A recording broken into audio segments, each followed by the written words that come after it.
Assalamualaikum warahmatullahi wabarakatuh. Ini dia review iPhone 6s Plus distributor. Yap, distributor. Apa sih yang ada dalam pikiran kalian tentang iPhone distributor? Pasti nggak jauh-jauh dari kondisi, banyak part yang diganti, dan lainnya.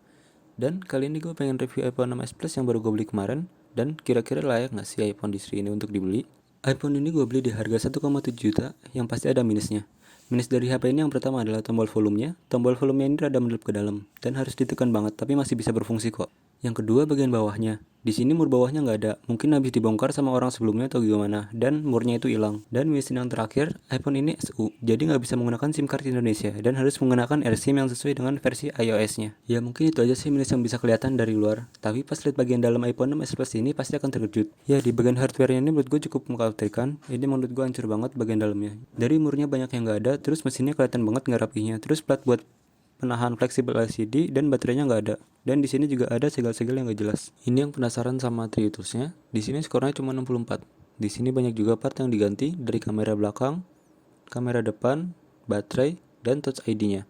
Untuk Triutools ini jangan dijadikan patokan sih. Soalnya masih bisa diakal-akalin juga sebenarnya. Untuk desainnya menurut gue cakep, elegan, dan juga mewah pada masanya. Untuk bodinya ini bermaterial aluminium dengan berat 192 gram.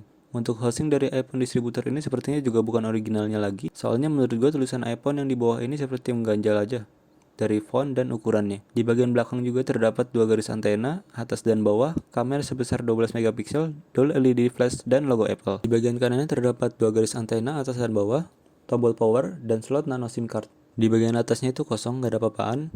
Di bagian kirinya terdapat dua garis antena lagi atas dan bawah, switch silent yang ciri khas iPhone dari dulu, dan tombol volume. Di bagian bawahnya terdapat lubang jack 3,5 mm, lubang lightning untuk ngecas, dan mic serta speakernya.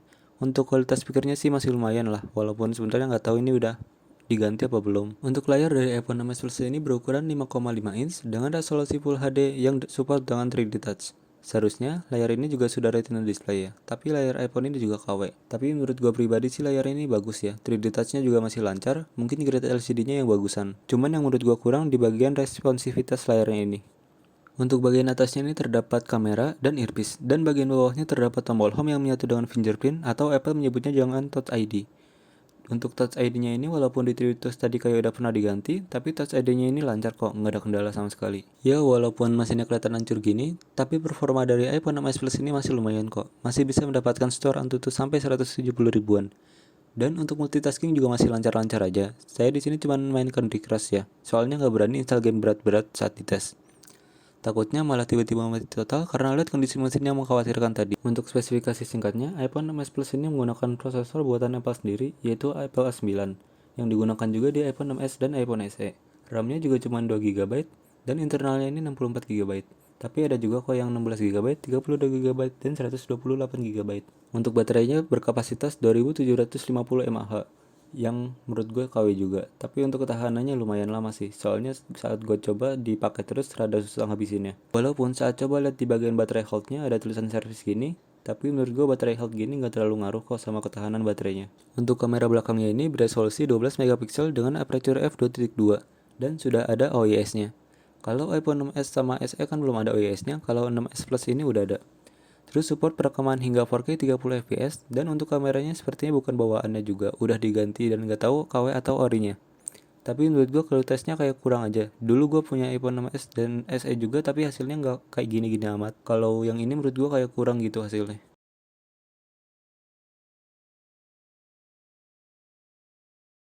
Ya mungkin saat kondisi malam jelek seperti itu, tapi pas kondisi cahaya cukup lumayan bagus kok, ini detailnya dapat dan tajam pula.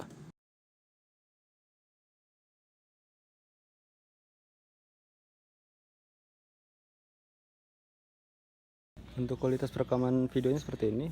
Ini OIS-nya nyala ya, jadinya kayak nggak terlalu guncang, jadi stabil banget gitu.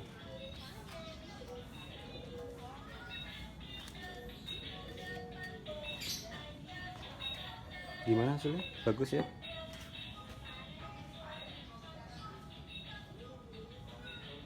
Lagi mampu.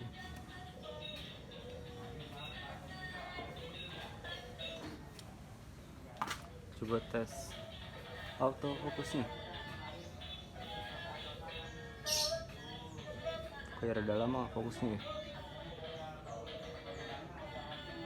Untuk kamera depannya memiliki resolusi 5 megapiksel dengan aperture f2.2 yang support perekaman sampai Full HD 30 fps.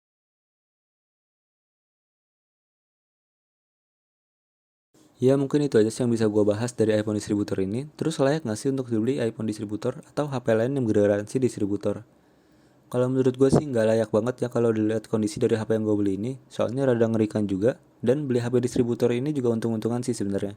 Kalau kalian beruntung ya bisa aja mungkin dapat barang yang bagusan dan gak berantakan kayak gini. Tapi ya tetap aja sih gue gak ngerekomendasiin iPhone distri ini. Daripada beli distri, mendingan beli iPhone bekas X resmi atau bekas pemakaian orang lain yang jelas. Dan juga kalau ditanya iPhone 6s Plus ini masih layak apa nggak sih untuk dibeli? Kalau belinya resmi atau pemakaian orang lain?